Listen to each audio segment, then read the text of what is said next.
دادگای باڵای فیدراڵی لەسەر فەرمانسالاری موچەبڕیاری دا و ڕایگەیاند ئەمە لە تایبەتمەندی ئێمەدانە.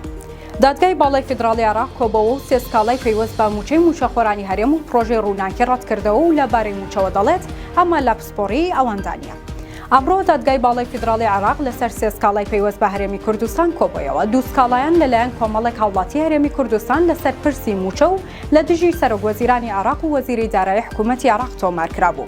ناوەڕۆکی ئەو دوو سکاڵایە بریتی بوو لە دابینکردنی موچە و شایستەداراییەکانی فەرمانبەران و موچەخۆرانی هەرێمی کوردستان لە وادەی دیاریکراوی خۆیدا. بەڵام دادگای فیدراڵی ڕەتی کردەوە بڕیار لەسەر ئەو بابەتە بدات و دەڵێت ئەمە لە تایبەتمەندی ئێمەدانە. لە کاتێکدا پێشتر حکوومەتی عێراقی ناچار کردبوو شایستەداراییەکانی هەرێم لە کاتی خۆیدا بنێرێت. سکاڵایەکی دیکە لە دژی پرۆژەی ڕووناکی کە پرۆژێکی استراتیژی حکوومەتی هەرێمە لەلایەن فراکسیۆنی نوێ لە پەرلەمانی عێراق تۆمار کرابوو. دادگای فیدراڵی عێراق ڕایگەیاند ئەو سکاڵایە ڕەت دەکەینەوە و ئەمە هیچ پەیوەندی بە ئێمەوە نییە.